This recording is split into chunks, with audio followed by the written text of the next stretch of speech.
ओम नमः शिवाय, हर हर महादेव, जय महाकाल। आप सबको पता है श्रावण मास चल रहा है, बीच में आ गया है अधिमास।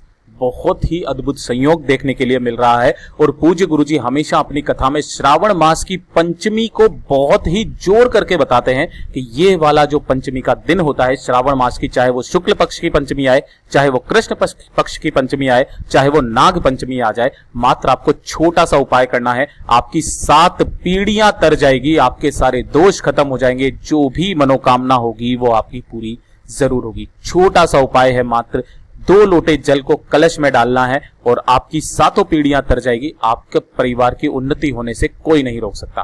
पूज्य गुरुजी की कथा से सुन करके और समझ करके पूरे उपाय को बड़े ही विस्तार से बताऊंगा, परंतु उससे पहले आप सबसे एक छोटी सी गुजारिश करूंगा कि जो लोग पहली बार आए हैं चैनल को सब्सक्राइब जरूर करना और वीडियो को लाइक करके महादेव जी का कोई सा भी प्यारा नाम कमेंट बॉक्स में लिखना मत भूलिएगा, ठीक है ना।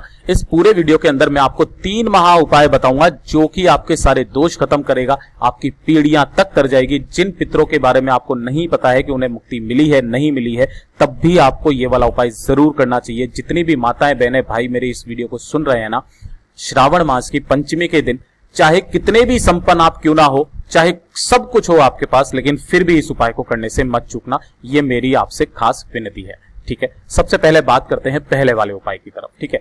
पहले वाले उपाय के अंदर आपको करना क्या होगा, देखिए ध्यान से। आपकी 7 पीढ़ियां तर जाएगी, ये ध्यान रखना। अगर आपकी पीढ़ी में या आपके परिवार में कोई अधोगति में चला गया है, अधोगति मतलब जिसका समय नहीं आया है, कुंवारी अवस्था में चला गया हो, मर गया हो, या फिर गर्भ में मर गया हो, या फिर गर्भ से बाहर आते ही मर गया हो, ठीक है ना।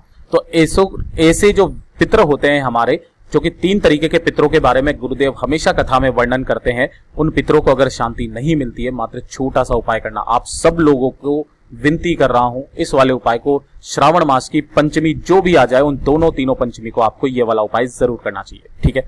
ध्यान से सुनना। आपको लेने होंगे 2 लोटे, किसके, तांबे के, और दोनों के अंदर क्या भरोगे, जल।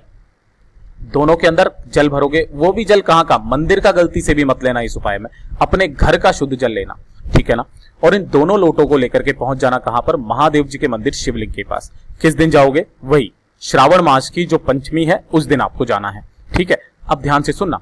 आप जब शिवलिंग के तरफ जाओगे, पास पहुंचोगे, तो उत्तर दिशा की तरफ, नॉर्थ डायरेक्शन की तरफ मुंह करके आपको खड़े हो जाना है। और उसके बाद में ये जो शिवलिंग के ठीक ऊपर एक कलश होता है ना, ये कलश और कोई नहीं, शिव जी की 5 पुत्रियां जो होती है, जया, विशहरा, श्यामली वाली, दोत्री एंड देव, है ना, इन 5 का स्थान होता है, ठीक है ना। और आपको दोनों लोटों से एक साथ इस वाले कलश में आपको लोटा समर्पित करना है, अपने पितरों का स्मरण करते हुए, ओम नमः शिवाय, श्री शिवाय नमस्तुभ्यम का स्मरण करते हुए, ठीक है ना। वो दोनों लोटे जो व्यक्ति श्रावण मास की पंचमी के दिन डाल देता है ना, उसके जो भी पितर होते हैं वो कभी भी सर्प की योनि में नहीं पड़ते हैं, प्रेत की योनि से वो मुक्त हो जाते हैं, वो सीधा बैकुंठ की तरफ पधार जाते हैं। और जो व्यक्ति अपने घर के पितरों के लिए एक छोटा सा उपाय कर लेता है ना, उस परिवार की उन्नति होने से जीवन में कोई नहीं रोक सकता, उस परिवार की उन्नति होकर ही रहती है।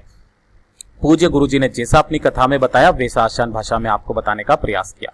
अब बात करते हैं दूसरे वाले उपाय की तरफ, ठीक है। देखिए दूसरा वाला उपाय किन लोगों को करना है, सबसे पहले तो वो चीज ध्यान से सुनना।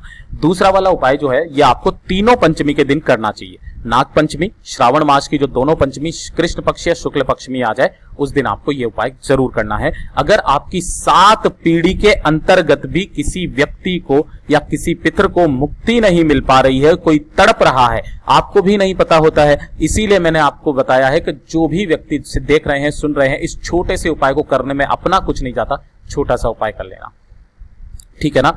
तो श्रावण मास की पंचमी, शुक्ल पक्ष की पंचमी, कोई सी भी पंचमी आ जाए, आपको मात्र 1 लोटा शुद्ध जल लेना है। और आपके 7 पीढ़ी के अंतर्गत अगर किसी की भी मुक्ति नहीं है, कोई तड़प रहा है, किसी जीव में उसको कोई अन्य जन्म नहीं मिल रहा है, तो 1 लोटा शुद्ध जल अपने घर का लेना और इसे लेकर के पहुंच जाना भोले बाबा के मंदिर शिवलिंग के पास में। और वहां जाने के बाद उत्तर दिशा, नॉर्थ डायरेक्शन की तरफ मुंह करके खड़े हो जाना, अपने पितरों का स्मरण करके मात्र 1 लोटा शुद्ध जल मेरे देव आदिदेव महादेव जी की शिवलिंग पर ठीक ऊपर ओम नमः शिवाय, श्री शिवाय नमस्तुभ्यम पंचाक्षरी मंत्र या षडाक्षरी मंत्र का स्मरण करते हुए आपको समर्पित कर देना है। 1 लोटा समर्पित करने से क्या होता है कि जो भी आपने जल यहां पर समर्पित किया है, ये पूरा का पूरा जो जल है वो आपके पितरों को समर्पित होता है। वो जो जीव है जिसको मुक्ति नहीं मिल पा रही है, उन्हें वो जल प्राप्त होता है, वो तर जाता है, फिर उसका कोई जन्म नहीं होता है, वो सीधा वैकुंठ को सिधार जाता है। पूज्य गुरुजी ने जैसा अपनी कथा में बताया वैसा ही आपको बताया। अब बात करते हैं तीसरे वाले उपाय की तरफ, ठीक है ना। इस तीसरे वाले उपाय को जरूर करना चाहिए सभी व्यक्तियों को। ये ध्यान से सुनना, समझने की कोशिश करना। कब करना है? वही श्रावण मास की पंचमी के दिन। आपको करना क्या होगा? ध्यान से सुनना। आपको लेनी होगी एक शमी पत्र, ठीक है ना। एक शमी पत्र लेना और एक लोटा लेना शुद्ध तांबे का, है ना। इसके अंदर आपको भरना होगा अपने घर का शुद्ध जल, ठीक है। भर लोगे। अब इन दोनों को लेकर के पंचमी के दिन श्रावण मास की आपको पहुंच जाना होगा भोले बाबा के मंदिर शिवलिंग के पास में। अब ध्यान से सुनना, उपाय की शुरुआत यहीं से होती है और ये हमें क्यों करना चाहिए ये वाला भी उपाय मैं आपको बताने वाला हूं। आपको उत्तर दिशा यानी कि नॉर्थ डायरेक्शन की तरफ मुंह करके खड़ा हो जाना है, ठीक है। और यहां पर जब आप मुंह करके खड़े होगे, सबसे पहले आपको एक लोटा समर्पित करना होगा ओम नमः शिवाय श्री शिवाय नमस्तुभ्यम का स्मरण करते हुए, ठीक है। और उसके बाद इसमें एक शमी पत्र बचा है, उस एक शमी पत्र को आपको शिवलिंग के ठीक ऊपर समर्पित करना होगा कुछ इस तरीके से। किनके नाम से? आपको जो आपको नाम याद रखना है वो है आस्तिक मुनि के नाम से। ये चीज ध्यान रखना। किसके नाम से?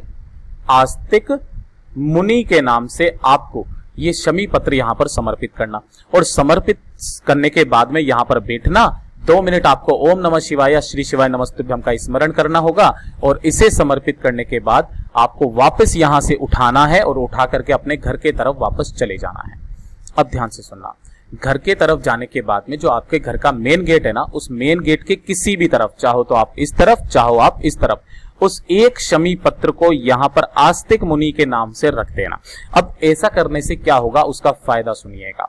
गुरुदेव ने बताया कि जो भी व्यक्ति श्रावण मास की पंचमी के दिन इस उपाय को कर लेता है, उसके घर में कभी भी सर्प यानी कि सांप प्रवेश नहीं करते हैं। ये चीज ध्यान रखना। और इसके बाद में जो 5 पुत्रियां होती है महादेव जी की, जया, विषहरा, श्यामली वाली, दोत्री एंड देव, है ना, ये 5 पुत्रियां जो है, ये 5 बेटियां शिव जी की आपके घर की रक्षा करती है। उस घर में कभी भी किसी भी तरीके का कोई संकट नहीं आने देती है। उस घर के परिवार के लोगों की हमेशा रक्षा करती है। और जो अकाल मृत्यु वाला जो समय होता है अगर किसी भी व्यक्ति का, वो भी टल जाता है। ये जो बेटियों वाला उपाय है ना, गुरुदेव ने इसी कथा में एक कहानी भी बताई थी कि जो भी हमारे घर की बहनें या बेटियां होती है, वो कभी भी घर को बद्दुआ नहीं देती। वो जब भी शादी के बाद अपने घर पर जाती है, ससुराल में जाती है, तो वो पीछे धान फेंक कर जाती है। वो अपने सारे सुख दुख सभी अपने मायके में अपने भाई को दे जाती है। और उसी तरीके से जो शिव जी की 5 बेटियां हैं, इस वाले उपाय से उनका भाव प्रकट होता है। वे आपके घर के द्वार पर रह करके आपकी रक्षा करती है, किसी भी आने वाले संकट से आपकी रक्षा करती है। पूज्य गुरुजी ने जैसा अपनी कथाओं में बताया वैसा आसान भाषा में आपको बताने का संपूर्ण प्रयास किया। वीडियो अगर पसंद आया हो तो लाइक जरूर करना, साथ ही साथ चैनल को सब्सक्राइब जरूर कीजिएगा।